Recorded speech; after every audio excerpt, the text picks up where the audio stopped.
right, we're ready to go. So yes, as mentioned, we're looking at journey mapping for nonprofits this morning. We're going to try and pack as much in to the morning as we can. Just a quick hello from Brisbane. This photo I took a few weeks ago of a lovely sunset here in Brisbane. It's a beautiful day. It's winter, but I'm wearing a t-shirt. That's just what we're like in Brisbane. I just want to inspire us quickly before we get into it as people are coming in. That this morning I want to inspire you to be like a customer journey Jim. I don't know his name, but he gave me a little wave the other day. There's an incredible bridge that has so many people coming across it in Brisbane. We've got scooters, cyclists, all sorts, and there's some construction going on that blocks the flow of people's journeys, and wonderful Jim is there at peak times just to keep an eye on everyone, see the journey that they're taking, make sure everyone's safe and saying hello. And I just think he's an absolute legend. And we've got some things to learn from him about engaging, listening to people and just observing what's happening. And I think there's some really key things to entering into this customer journey conversation today. So let's all be like Jim. A little overview of what we're going to go through this morning. We're going to be really, really snappy.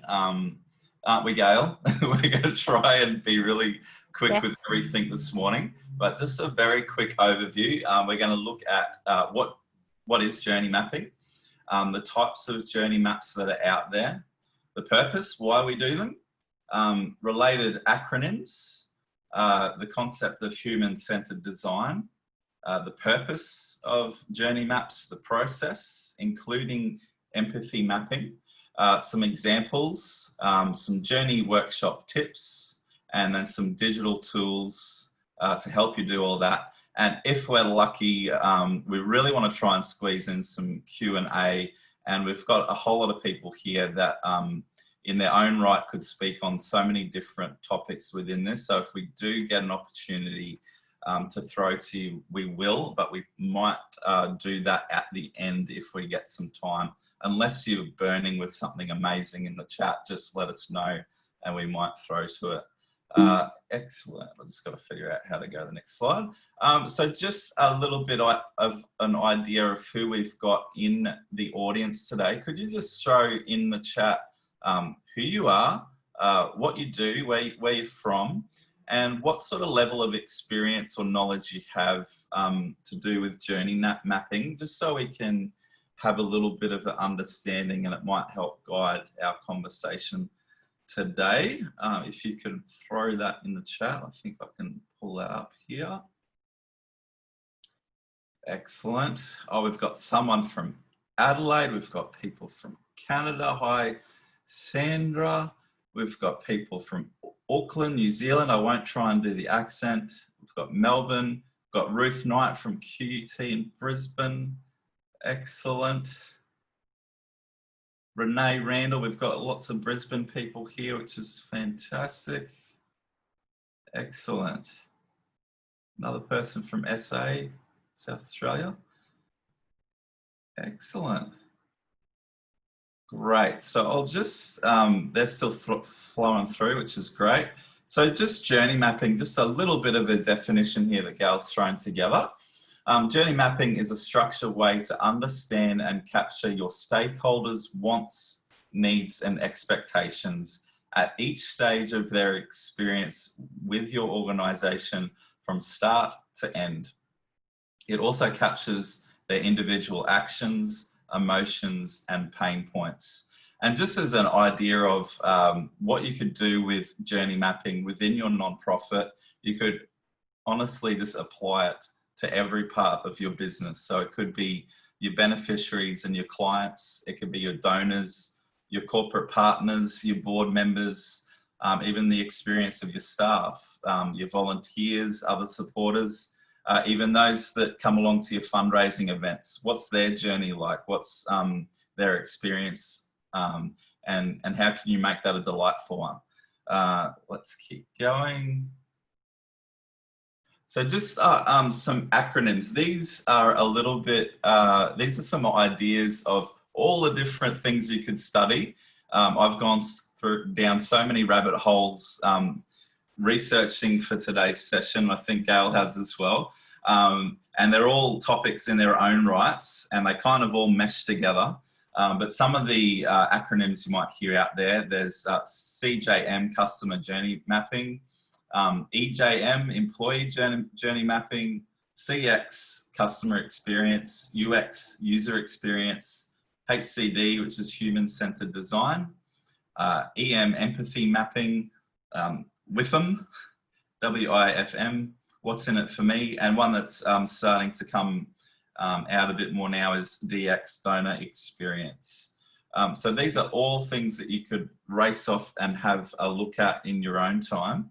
But yeah, so they all sort of mesh together.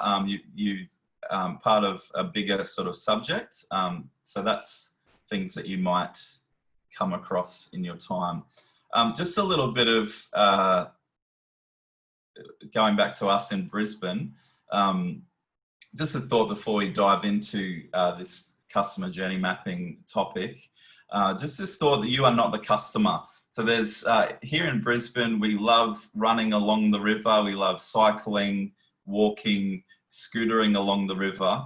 And I'm so confused by this, this experience, this design on this particular part of the river where I'm supposed to run and walk. And then am I supposed to do it at right angles?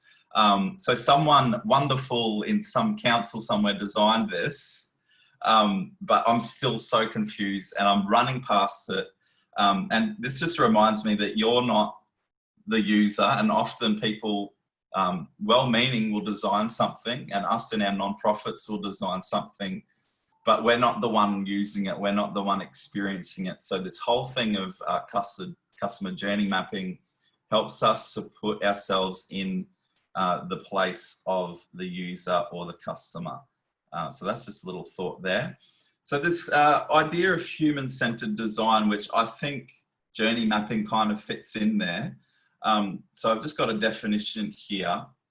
Human-centered design is an approach to problem solving commonly used in design and management frameworks that develop solutions to problems by involving the human perspective in all steps of the problem-solving process. Human involvement typically takes place in observing the problem within context, brainstorming, conceptualizing, developing, and implementing the solution. That's from Wikipedia for those of you playing at home.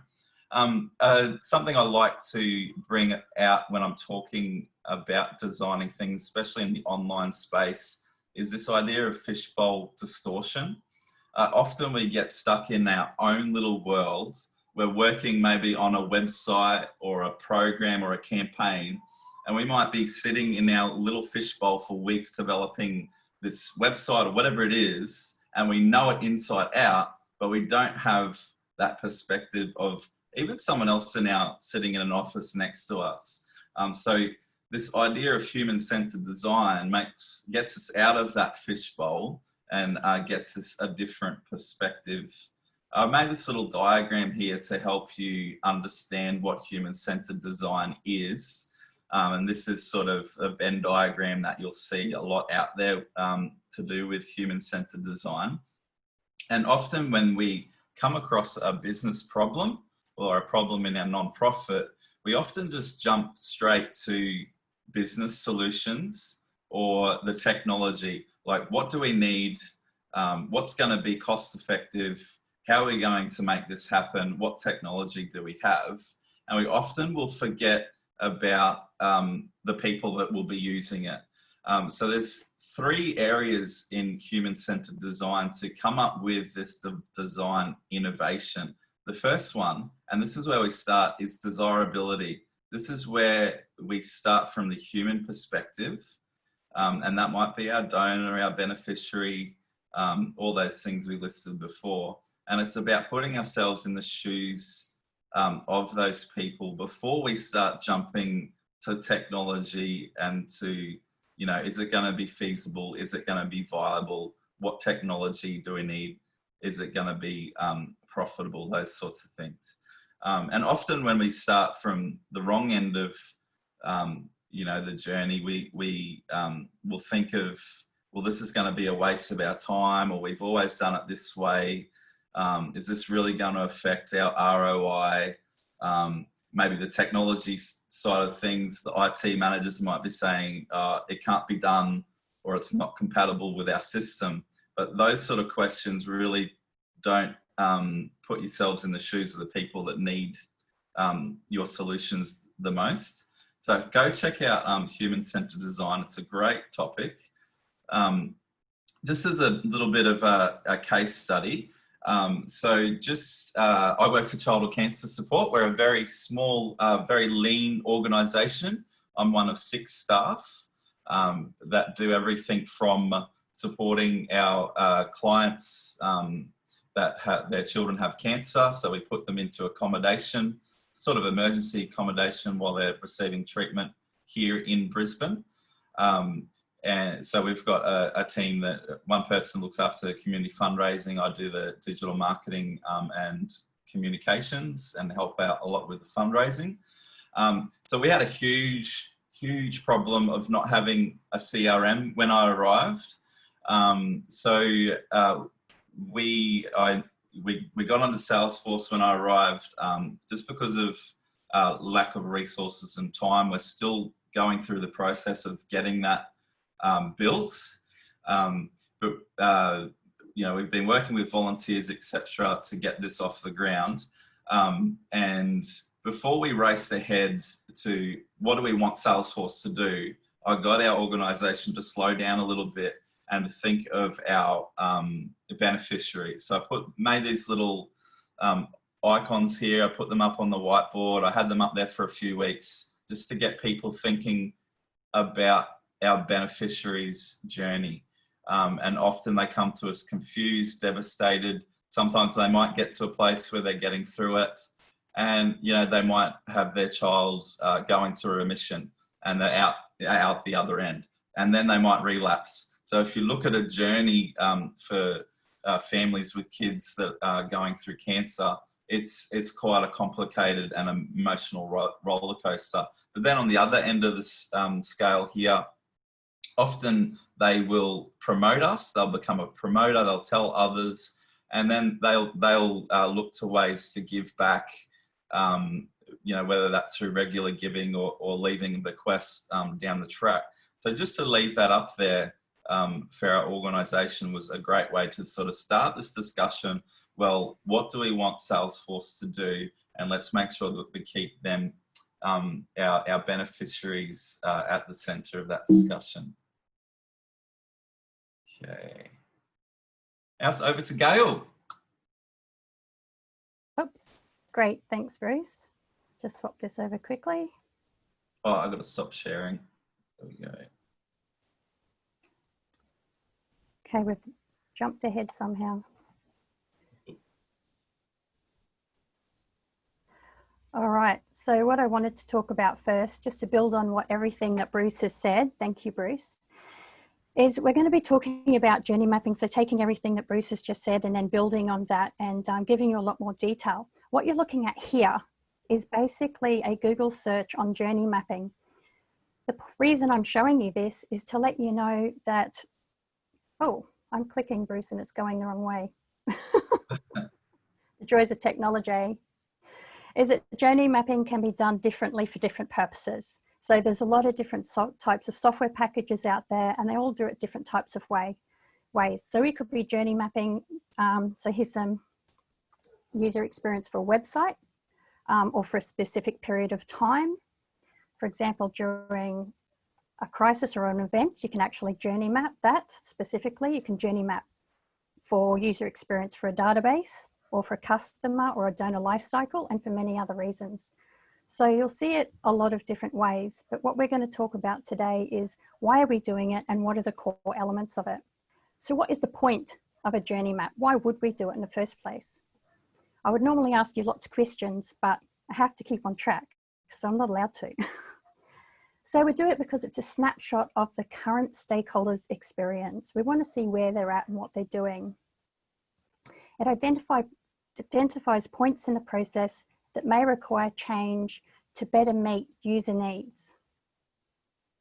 It provides opportunities for innovation, and that may be part of new solutions. It's a tool to communicate with colleagues across the organisation, a great visual tool for doing that. And it can be used also as a historical tool. So you can use your journey maps to benchmark at different points of time. It improves capacity to meet your mission values and objectives. But basically overall, journey mapping is a business improvement tool. So we use it to improve business performance and outcomes. And this is pretty much an image with a camera saying, yes, we're going to take a snapshot. This is the journey we're going through, and we're going to capture this along the way. So before we start our journey map, we need to start with a business goal. So what's the purpose of your journey map? What's the business reason that you're doing it? Is it to improve client outcomes? Is it to improve service delivery? Is it to improve donor attraction and commitment? What exactly is it for your organization? Once you're clear about the reason why you're doing journey map, you can start looking at it and breaking it down. What you're looking at here are the key elements that we're going to be covering. So we're looking at persona, the scenario, goals, the different stages that the person moves through, and then their thoughts, emotions, actions, pain points, gain points, and opportunities. And I'll explain more of these as we go. First thing I want to do is show you a real life example. So except for the blue part at the top, this is an example done by Paul Dogue from Samaritans, and they provide basically suicide prevention support, so telephone support, a bit like Lifeline would. But as you can see at the top, we have our persona, scenario, expectations, the stages that this person goes through. So they've got life events, in this case, a realization that something's wrong, stage of seeking help, stage of making contact, receiving help, and then what happens after that. What they're thinking through all of these stages, their emotions, what they're actually doing through each of these stages, and their pain points. What's not in this one are the opportunities. The other thing I'd like to point out in this particular journey map, and you would have heard of it a lot before, are touch points. So touch points are the actions that they do that are connected with you. So anytime this persona connects with your organization, there is a touch point, and we'll talk more about that later as well. So the very first thing we want to do is select your persona group. So who is it we're going to do this journey map for? And I want to introduce you or talk about that in relation to the Pareto principle, which I'm sure you've all heard before, which is the 80-20 rule. So say, for example, you've got a fundraising target of 100,000, or you've already achieved this 100,000, and you've noticed that 80% of that target amount has come from 20% of your donors, and 20% of that target has come from 80% of the donors. It's never going to be exact, but generally if you look at your own donors, for example, you'll find that there is a group which is smaller, that provides the larger amount of funds, and then a large group which will tend to provide the smaller amount of funds. The point of this is, who are you going to do the journey map for? So in business, a lot of people will suggest stick to your primary focus, stick with where you get most of the income, stick to where your business is going to benefit the most. So do your journey map on the 20%. But if you have the time and the effort, you could also, as a secondary focus, focused on the rest of the donors and what's going on for them in order to maybe shift some of them up into this other area. And where do you get that information? I'm sure you're all aware, because you've all been doing really well at collecting your demographical data and maintaining that and using that for analysis and information, right? I'm sure you're all nodding your heads and saying, yes, of course we have that information. So we want to identify our persona, and we want to break that down into a specific group of people that you want to focus on for that map that's relevant to the business goal. In other words, the map purpose. The thing about breaking down personas is it can be done a whole heap of different ways. What you want to think of in the back of your mind is, what is the experience? What is the group experience that I'm trying to capture? For example, if we want to do a journey map for our clients or beneficiaries, say for example, Bruce's business, he has children with cancer, but he also has their family. Now, these are two separate groups that have two completely different experiences. Therefore, we can't do a journey map just for client beneficiary. We're going to have to break it down so we can really get in their shoes. So if we're going to look at children with cancer, the next thing we need to ask ourselves, what are the key different areas or experiences, I guess, that can break that down further? So clearly a child under the age of 5 is going to have a very different experience to a child between ages of 13 and 17. So again, when you're thinking about your persona and your journey mapping and being able to get in their shoes and think about what's required for them, you need to really decide who it is you're actually going to be doing this for. Is it different for boys than it is for girls in this case? Is it different if they have one type of cancer condition to another type? So it's up to you to decide what's going to work best for your organization. So yeah, these are all individual personas. Now you don't want to be doing all of them. As I said earlier, you want to be doing that, just a few of them that will mostly benefit and leverage those business goals that you're trying to achieve. So this is one for donors. And again, it's only just giving you the idea or the understanding of where you can start.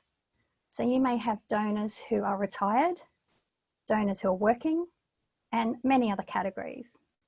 So for this example, we might say, okay, well, we've got some key retired donors who are really, really good ones we want to have a look at. Some of those are pensioners and some of those are self-funded. And then you may say to yourself, is there a difference between these two groups of people in their experience and why they give to us? And if so, what are their interests and how much further do we need to break this down in order to actually do a journey map for this particular group?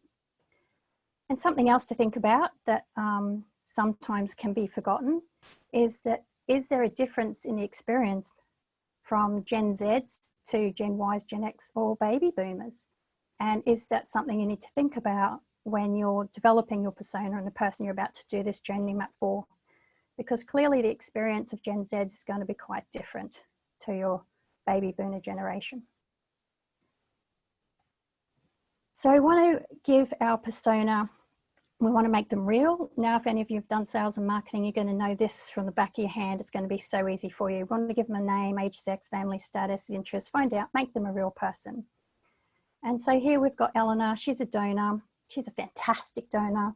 She's in your 20% of big givers. And we've got her age, things she's interested in, right down to the fact that she's president of the bowling club. And the reason that we do this and get really into her shoes and make her a real person is because it allows us to do our empathy mapping much more easily. We can really get in. It also allows us to become more effective when we start looking at opportunities to try and reduce or eliminate pain points. It also helps us think about where can we contact these people, or are there other opportunities in different areas. So here's Eleanor. So next stage of our journey map, we're going to look at the scenario and what are her expectations. So scenario is, what's the situation for this persona in relation to what your organization does? So this example, we say Eleanor wants to support disadvantaged children to access education and other life skills. She isn't sure who to give to, who she can trust, or what the impact of her support might be with your organization. Her expectations are related to what are her expectations in relation to this scenario, which have to do with your organization. And you may already have this information. You may have collected it through interviews, conversations, surveys. For some people, they might do focus groups, a whole different way of collecting this information. The next part of our journey map is the different stages this person goes through. So obviously for a donor, they're going to be having general life events going on. So we can imagine that perhaps your donor's sitting there watching TV and they've seen something on TV, and perhaps they've seen an interview or a documentary or something that's talking about the fact that there are disadvantaged people in their own country, disadvantaged children who are not being educated because they just don't have the funds for education and there's financial issues. That could be a real realization for them. Maybe they weren't aware of that before. They might go, what? How is this happening? How is this happening even in my own backyard or overseas? But they'll go through a different stage. They might then go through a research stage, like what's going on with this situation? Who's dealing with it? What organizations are helping? How is this happening? They'll go through a decision-making stage of, okay, I want to help. How am I going to help? How much money do I have? And lots of other decisions. Who am I going to give the money to? Then eventually they'll go through the stage of donating and connecting with the organization. And then the last stage is post-donation. Yes, Jerry Seinfeld. What now? Now that I've given this money, what happens next? Are these people going to contact me? Am I just happy that I've done that one thing? Is this going to be an ongoing thing? So as you can see, those are very important stages to be looking at. So now we have our stages across the top. The next thing we want to do is start looking at their thoughts, emotions, actions, and pain points through this process. And this is what's called empathy mapping. This is where we actually get in their shoes, as Bruce was talking about earlier, pretend that we're them basically, and try and map out what's going on for them. Some organizations will also include gains and benefits in the empathy mapping process, which obviously can be extremely beneficial when it comes to looking at opportunities and decisions, and whether or not there's areas where you can actually consolidate that. Before I mention touch points, I have seen a lot across a lot of different organizations doing a lot of different things. And one of the things I've seen is someone attempting to do journey mapping by touch points alone. So I just want to touch on this briefly, no pun intended. So we've got our donor, and this is the research stage. And we're going to talk about actions. So as we saw earlier, there are different actions going on, but if you're just doing touch points, the very first thing you might have is they might see a Facebook ad, and then that Facebook ad might lead them to your website. And then as a result of them seeing that website, they may make a phone call to you, or they might fill out a form on that website and you might call them. So you've touched them each time here. As a result of the phone call, they might receive an email from you. The email might send them to another website to perhaps fill out a form to be a long-term donor. The problem with journey mapping by touch points alone is that you're missing key opportunities. What's happening in between these things? What's happening when they've looked at your website and they're making a phone call? Is there something in here that we could be addressing to make it so that it's more viable, or that they will do what you want them to do basically and give money sooner? What pain points can you avoid? So going back to our earlier example, you can see here under actions that there are no touch points in these stages, but they're important actions to understand. Here are all the touch points here, and we can talk forever about all the different touch points. So basically anything, it could be a podcast, it could be a YouTube video, it could be SMS, it could be a whole heap of different things, anything that connects them to your organization. It could be a radio ad. But by ignoring these other actions, you're missing these important opportunities. So in this case, for example, where they've written, I've heard of the Samaritans, that organization. You only call them when you're feeling suicidal. That may be an important organizational opportunity to do something to address that. Hope that makes sense. I also want to talk a little bit about empathy and sympathy, because you'll hear a lot about that. I know you hear a lot in the HR world that we need to have more empathic organizations. The important thing to understand is that empathy really is you feeling their pain, which is perfect for empathy mapping, because you want to become that person, feel that person, so that you can write down what you think they're thinking and feeling and what actions they're actually taking. But sympathy is important when you're stepping from an organizational point of view for counseling and support. So it's important to be able to empathize, but when you're supporting someone, if that person, for example, is in a state of trauma, you don't want to be wearing that state of trauma. You want to be able to understand it, recognize it, and step away from it so that you're able to provide appropriate support for that person. I hope that makes sense. So a bit more on empathy and sympathy that you can look at later. I also want to touch on the Empathy Map Canvas. A lot of people use this canvas, and I've seen a very large organization do a whole heap of personas on an Empathy Map canvas, and then have it just sit there on the desk because they had no plan for it.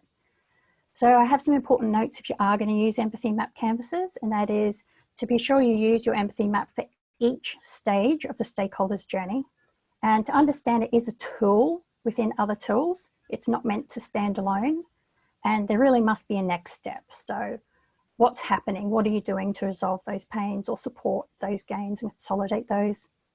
It can also be used to consider new product or service opportunities, and it is a great tool for doing that. So stage 4 in our journey map is, now that we've understood, we've empathized with our persona, we've seen their pain points, we've seen what works, what doesn't work. It's what can we do differently to improve? What can we do to reduce or eliminate persona pains and consolidate their gains? And that might include a heap of really fun stuff. Brainstorming, some research, some creative and design thinking. And at the end of this presentation, we have some tools there that you can link to support you in that process. So step 5 after you've completed your journey map is what's next. So obviously we want to make some decisions. And Bruce mentioned this earlier, which is perfect. Are these ideas desirable? Are they aligned with our organizational mission and values? Are they feasible and are they viable? But I also want, and Bruce mentioned this too, which is fantastic. I also want to mention to take the opportunity to open your thinking and ask the question, how can we? Sometimes in not-for-profits, it's very easy to say, look, we don't have capacity, we don't have the skill set, and we don't have the money. So the question is, how can we? How could we do it? Is there another way that we could achieve this? Then, of course, you want to plan and implement that plan, test and measure. And again, Bruce has got some great tools and information around digital analysis. And you can do that also through questionnaires, interviews, and however you normally do it. And I'm sure you've all got that sorted in your organization as well. And then if you can, review and update. And I can hear some of you saying, oh, that's all very well, Gail, except like we just don't have the time to be doing this. But if you're here today, you understand the importance that when you invest in something, you get a return on that investment. And this really is a business performance tool. So there's huge benefit in applying it. I'd like to show you a few more examples. And you'll see, as I said, people doing journey mapping a whole heap of different ways. But the key elements are all here. So here's Sarah. So she's our persona. And this is her scenario. These are her expectations. These are our stages across the top to side. Trails is about seeing them at going to movies, but I just want to point out the different areas.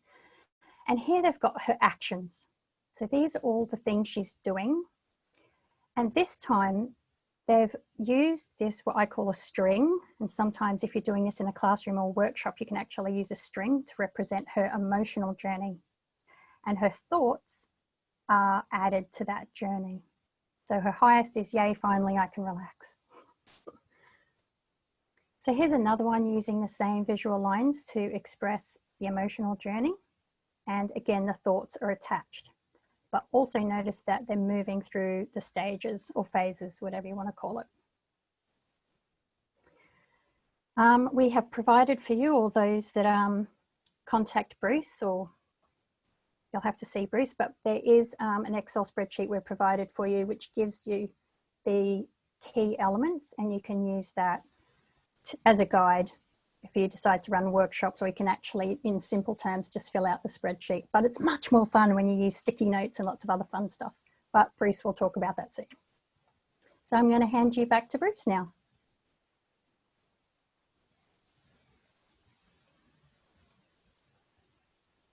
You there, Bruce? I'm here. Sorry, I just had to unmute myself. I'm going to share my screen. Here we go. All right, excellent. So we're just going to run through very quickly what running a journey mapping workshop can look like. So just a few steps here that's adapted from the customer experience book by Alan Pennington. First thing is to set an objective. What is the business issue or the problem? Because you could spend weeks doing journey mapping workshops. So you've got to have a very specific problem. Pick your team. Now they can range on a few different scales that Gal pointed out to me. So you could do this with 60 people in groups, or you could do it in sort of a group of 12 to 15 people. And what you're wanting to do when you pick your team is to make sure that you draw across the business, both vertically and horizontally. Include a variety of levels and functions. It could be finance, legal, compliance, sales, service, operations, IT, HR, marketing, as a minimum. So because you want people to understand the whole operation and make sure that they're all understanding the customer's journey. Along that too, you want to think about including people that are influencers, those that are motivated, engaged, and are vocal. And also make sure you've got a blend of youth and experience. And as much as you can, if it's possible, to get some beneficiaries and some stakeholders there. So you're not just making assumptions about people's journeys, but assumptions are a really great place to start, just to say, because sometimes you've got to start somewhere. And then the next thing is prepare for the meeting. It's really great to do it off-site if possible, to get people out of their environment, out of their fishbowl. A big enough room that people can walk around and be, interactive. No distractions. Put the phone on message. Lay some rules of play. And this is something that I did with that little journey mapping session that I did in our organisation. Is often people come into this sort of thing, you're trying to solve a problem and you don't want people to then get their back up thinking, oh, I'm going to be caught out on what I'm not doing properly or some business processes. And you just want to lay some ground rules that, guys, this is a place to dream, to be creative. It's not a place to jump straight to solutions or to the problems or delegating. Well, you over there in admin should be doing this, or you over here aren't doing this thing, because that's not going to be creative. That's not going to allow for creativity and for that dreaming. Lay some foundations that if we had all the resources in the world, all the time in the world, how could we solve this problem? And then that's where you go to the other areas of that human-centered design. Okay, what's feasible, what's viable? And at the moment, with our Salesforce CRM, we're in the viable stage. We're looking at, okay, we've got a great dream of what our customer experience is going to be. Now we've got to find the money for it and the time. So let's get visual. I'm not going to sing that. I've been diving down a rabbit hole of looking at visual thinking and all sorts of sketchnoting and things like this. But you've probably all seen or been to a meeting where there's post-it notes, there's all this interaction. We might cringe about these sort of meetings as well. We just want to sit there and type away in a meeting or something. But there's really something powerful about visual language. And visual language, Dave Sibber in his book says that visualization is worth 80 IQ points. And what it does is it taps into our energy, our intelligence, and our creativity. So when we run these journey mapping workshops, we're using text, we're using graphics, and we're using the movement of our body. So it becomes a real dynamic thing when we get into these workshops. What you'll need, don't think that you can fit it all onto a whiteboard. That's not going to work for you. I've done that before and it's a huge mess. So what you want to do is get some large pieces of paper, and you might want to prepare beforehand to think about what the high level stages that you want to tackle are in this journey life cycle. So you might want to put them down into 4 high level stages. So make sure you just get some big sheets of paper, put them up, blue tack them around the room. And that's what you're going to map your journey on. Lots of post-it notes to write up the different interactions or the pains or all the different parts that you're going to map out. And it might be really good to get different colors of post-it notes as well to sort of help you group those different kinds of ideas. And then you might actually want to explode out one portion of that journey. If you're looking at the website, you might want to explode that part of the journey out. So maybe smaller pieces of paper to do that. Lots of felt tip pens. And then as Gail said, once you start to map out that journey, you might want to put that, use some string to see what that looks like. And on those pieces of paper here, what you can do is, what you want to do on those pieces of paper is put sort of an average or a neutral line on those big sheets of paper. And then when you start plotting those different interactions or those pain points or those sorts of emotions and things, is you start to move them, if it's below the line, if it's a bad emotion or a bad experience, or above the line, if it's a good one. Okay. So after the journey mapping workshop, and I know that we've just skimmed over that really quickly, but here's just a few little steps to take to what you're going to do after that.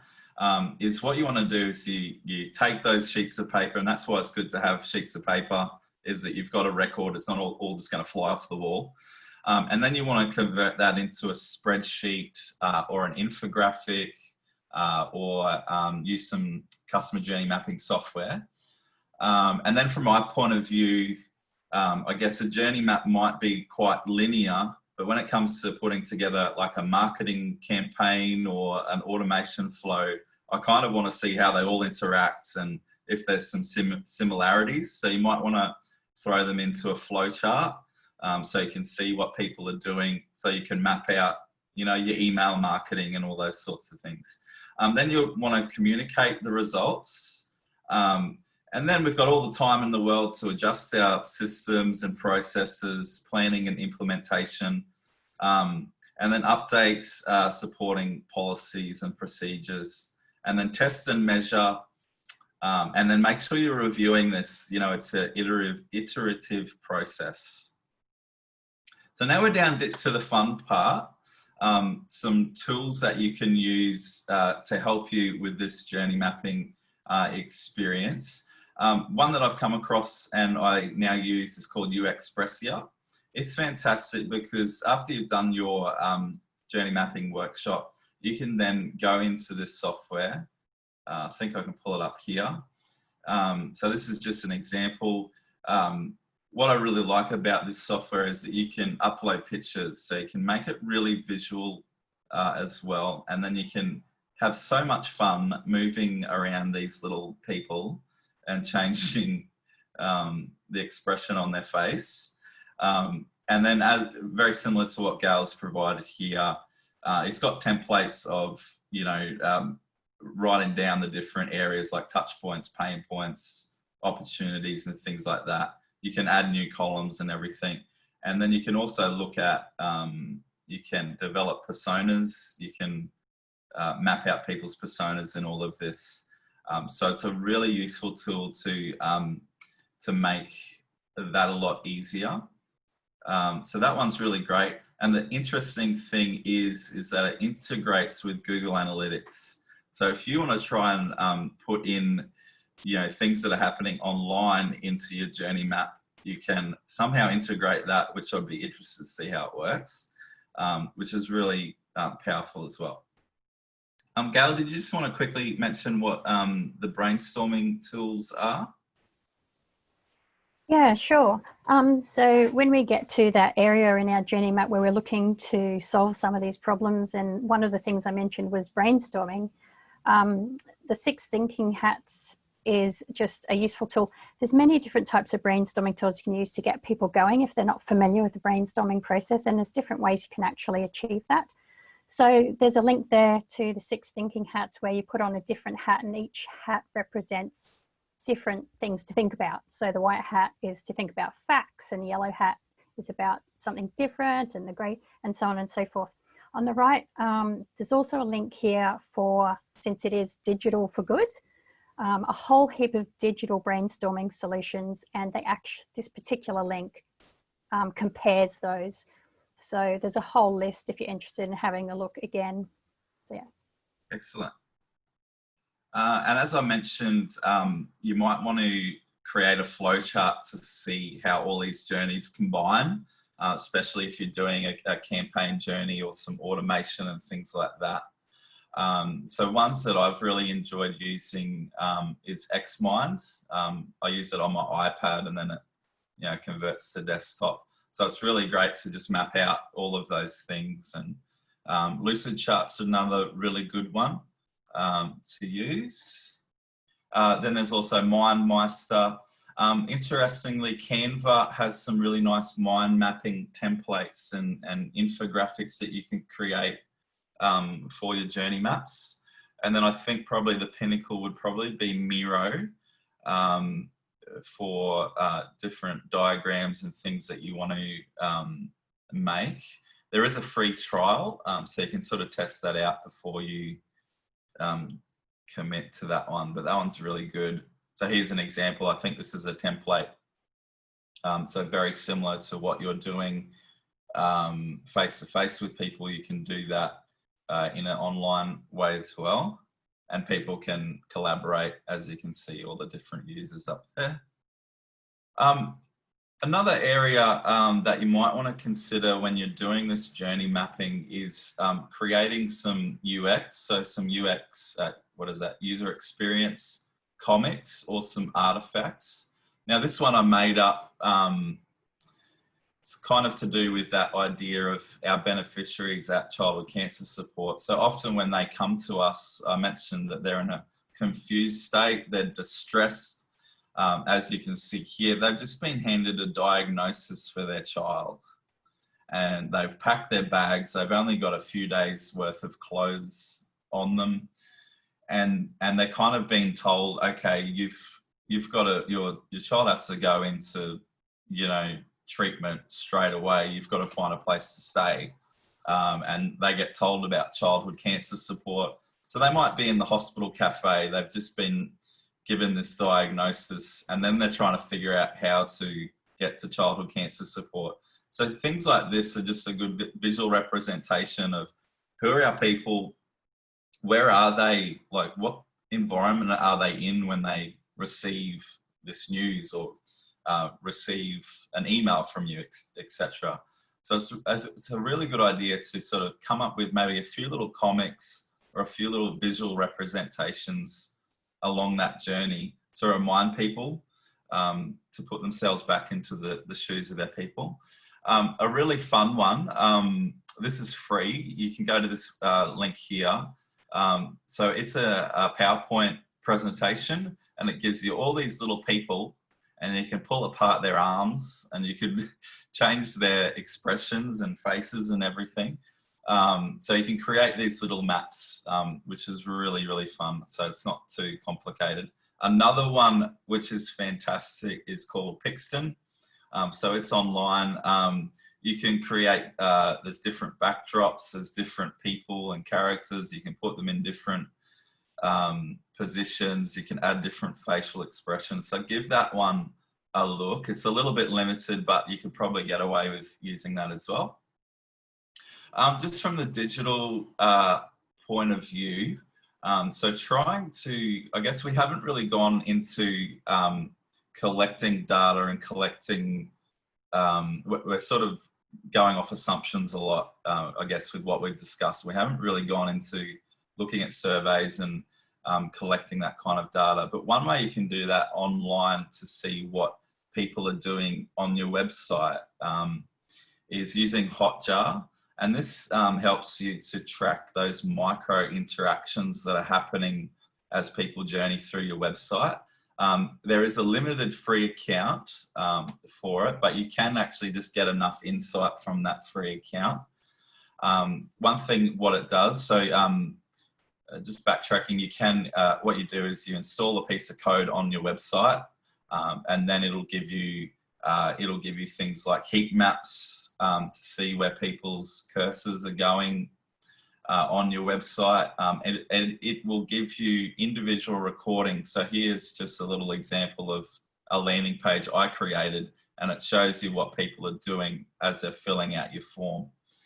And two, another nice feature, it can add a little feedback button to the side of your website. So if people are really frustrated with a particular part of your website, they can rate that experience. And yeah, I guess when we think of journey mapping, we think of the big things. We think of the big problems that we might have in our organization, or those big interactions, but it's little micro interactions can be the thing that make or break your nonprofit as well, or make or break that experience. And just as an example, in a past organization, we had someone trying to make a $20,000 donation online, and it failed multiple times. And we did get the money in the end, but if it wasn't for Hotjar, I would not have known in any other way why it failed. And all it was is that this person was putting a little comma when they typed in $20,000. So I could actually see, I could go through the recordings and actually see why it failed and make those adjustments later. This is just another example of what it can do.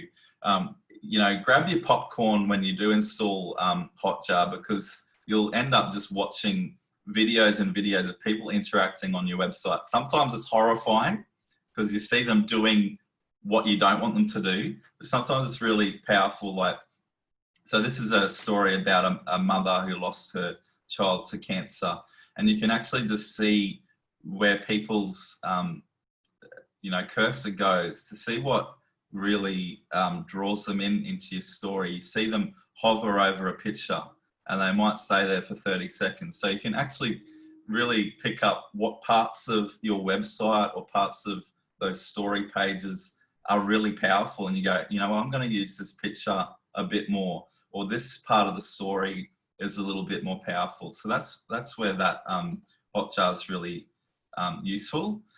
Just some other related tools here. Explain has a lot of great worksheets to do with customer journey mapping and all sorts of, you know, human-centered design. Another great website is Design Kit. They actually have a full human-centered design field guide there that you can download, and then a whole lot of other worksheets as well. Another great website for this brainstorming, you know, these brainstorming sessions is called Gamestorming, and it's focused on a book that was written by this guy that I can't remember his name, but he has a whole lot of different games to help you run these sorts of workshops, and you can actually add your own games and add your own tools and resources there as well. So make sure you check that one out as well. Guys, we've got heaps of time up our sleeves. Have we got any questions or anything that you're just burning to share? Got lots of great comments in here. Anyone burning with anything they'd like to share or some questions? Love to hear from you. This is your time to talk. No worries, Renee. Thank you. Thanks, Ruth. Ruth, you are like the expert in empathy and all this sorts of stuff. Would you like to give a little bit of insight maybe? So Dr. Ruth is from the Australian Centre of Philanthropy and Non-Profit Studies at the Queensland University of Technology, and she just loves this subject. So would love to hear your thoughts too. Well, first of all, my goodness, fantastic. You covered so much there. And it is a big topic, which can feel overwhelming. So if this is your first time, introducing yourself to this topic, don't feel afraid if you feel overwhelmed, because that was huge. Well done, Gail and Bruce.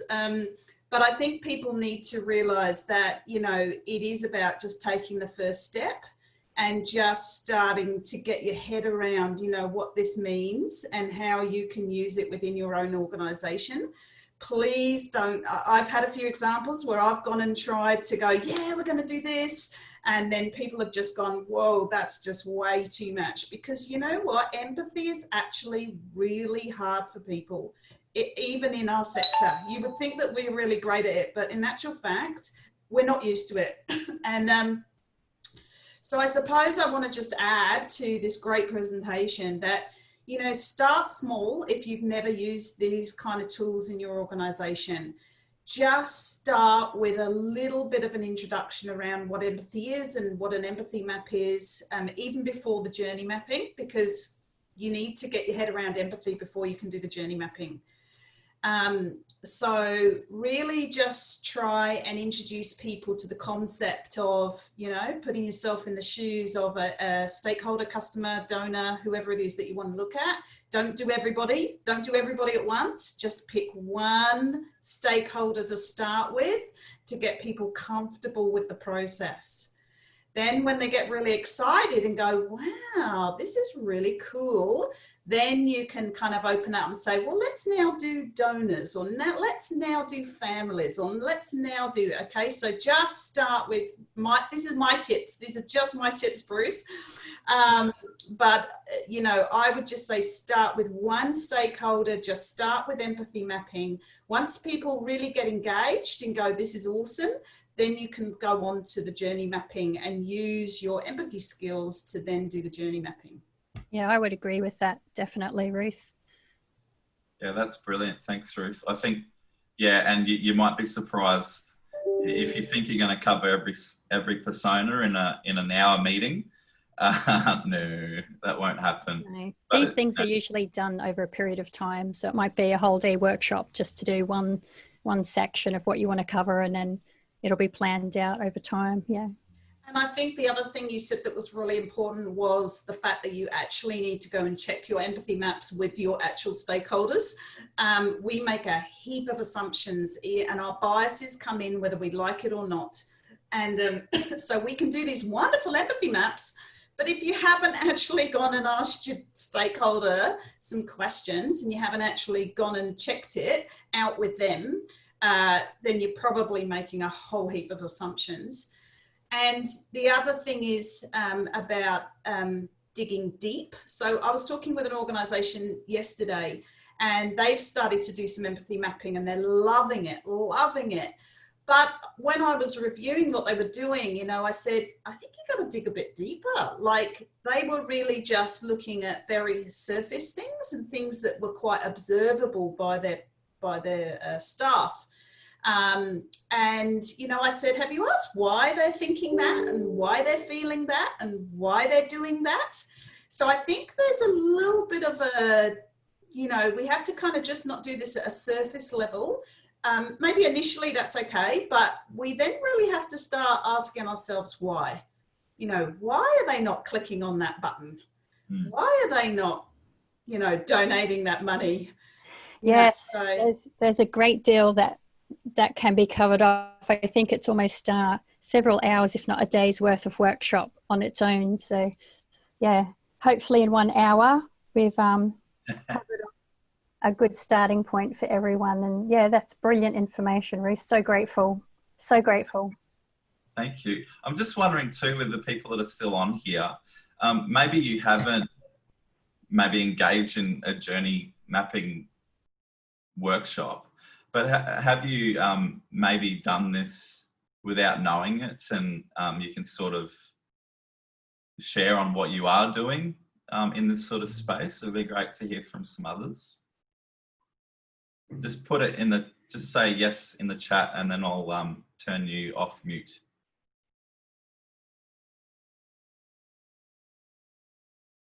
Oh, Renee.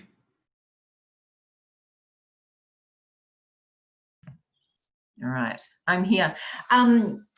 I've never directly engaged in doing journey mapping. Organisations I've worked for have definitely done it, but a smaller organisation I worked for before where I am now, we're all a really engaged bunch. So the service team worked together and the fundraising team worked together. And while we never directly did, we didn't ever sit down and map anything out. We talked a lot about who our beneficiaries were, and probably more who the beneficiaries were rather than the donors. So I guess we inadvertently did it.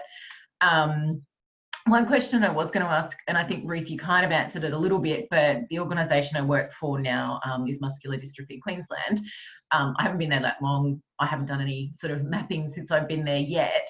But at what stage do you think you might involve, say, the beneficiaries? Like, would you ever get them involved in doing this mapping? Bruce, any thoughts? Answer, or you? No, well, anyone can answer. Go for it, Ruth. Yes, definitely, but I would add a huge word of caution. Yeah. This is quite a personal, appreciative inquiry process. Yes. Okay. So when you start, when I say, Renee, how are you feeling right now? What are you thinking? Now, those are quite personal questions. Yeah.